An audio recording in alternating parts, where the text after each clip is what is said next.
Well, then who did create the heavens and the earth? Why do you use the word who? You see, you immediately beg the question by using the word who. Well, then how did it get created? Well, by a very slow process. Well, how did it start? Nobody knows how it started.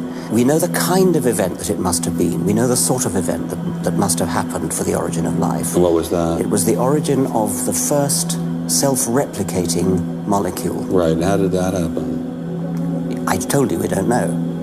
So you have no idea how it started? No, nor has anybody. Nor has anyone else.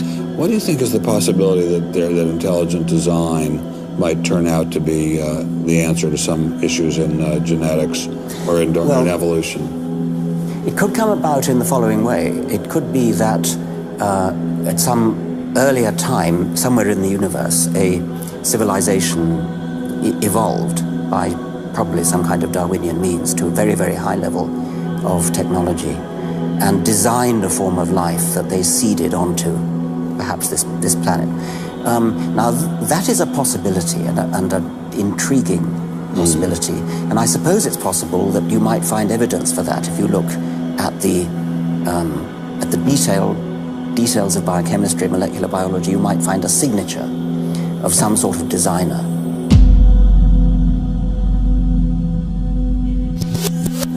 You might find evidence for that if you look at the details of biochemistry, molecular biology. You might find a signature of some sort of designer.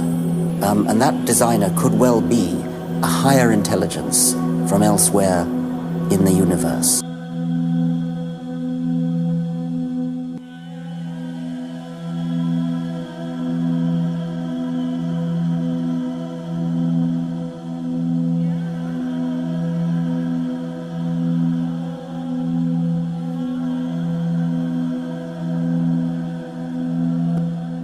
وما تأتيهم من آية من آيات ربهم إلا كانوا عنها معرضين.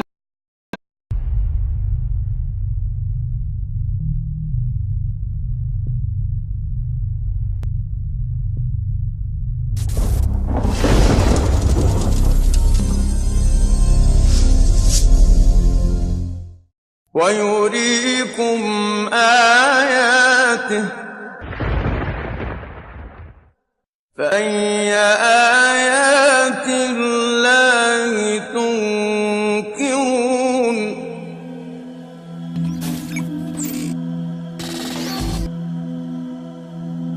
Look at the people around you and for a moment think about their characteristics. In fact, the color of their eyes, hair, skin, height, facial features, skeletal shape and countless details in their internal organs, brain, nerves and muscles are all recorded in the DNA. DNA is like an information recording system or a database in your body. This database saves information about the cell in which it is placed and about all the other cells in your body. The first cell, which forms when the sperm and the egg are joined, also forms the first copy of DNA molecule, which will carry the code in every cell of person's body right up until death. DNA is a molecule of considerable size. If you remember that the average size of a cell is smaller than 100th of a millimeter, then you would know that we are talking about something far more smaller than that. The DNA is carefully protected within the nucleus of a cell, and this molecule is the information bank of human body as it contains the genes. The first cell then divides and multiplies in the light of the program recorded in the DNA. So the tissues and organs begin to form. This is the beginning of a human being. The coordination of this complex structuring is brought by the DNA molecule. من أي شيء خلقه من نطفة خلقه فقدره ثم السبيل يسره. The word قدره, translated as proportioned in the mentioning verse, comes from the Arabic verb قدر. It translates as arranging, setting out, planning, programming, or the writing of everything in destiny by Allah subhanahu wa ta'ala. Bearing in mind that the structure of DNA was unraveled by Francis Crick in 1953, It is truly amazing that the Quran pointed to the concept of genetic planning in an age when the mankind's knowledge was very limited. This remarkable fact again proves that the Quran is the word of Almighty Creator. The amount of information contained in a DNA is amazing. If we compare a human body to a building, in fact all the predetermined information of this building can be found in the DNA, even if this information is as tiny as an atom. In addition to all the physical characteristics, thousands of different processes taking place in the cell and the body, and indeed the control of the whole system are recorded in the DNA. The scientists have provided different theories to describe the amount of information contained in a DNA. To know the amount of the recorded information in the DNA, suppose that we write all those information in books and pile them up. The height of it would reach to some 70 meters. Or if a person would type about 8 hours per day with a speed of 60 words per minute, it would take 50 years for him to type all those information.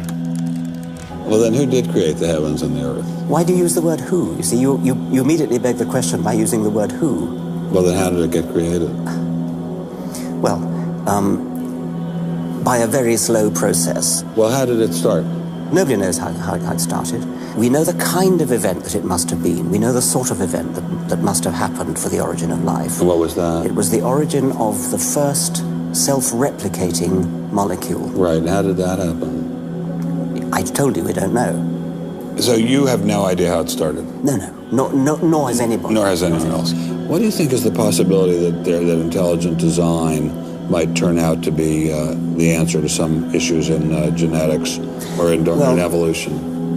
It could come about in the following way. It could be that at some earlier time, somewhere in the universe, a civilization evolved by probably some kind of Darwinian means to a very, very high level of technology and designed a form of life that they seeded onto perhaps this planet.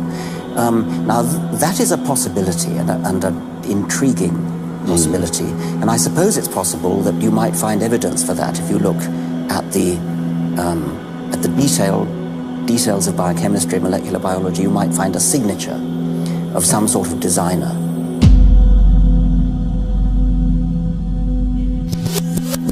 You might find evidence for that if you look at the details of biochemistry, molecular biology. You might find a signature of some sort of designer, and that designer could well be a higher intelligence from elsewhere in the universe.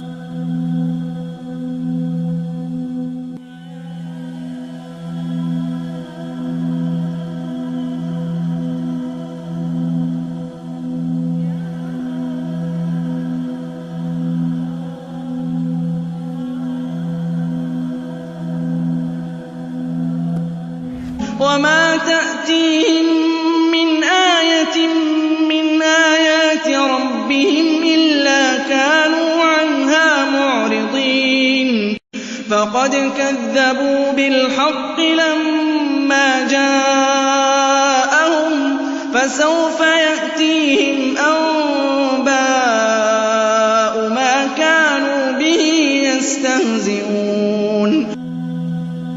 The marvelous design of the DNA is a further evidence of creation within our very own bodies, for which the evolutionists and the materialists have no answer.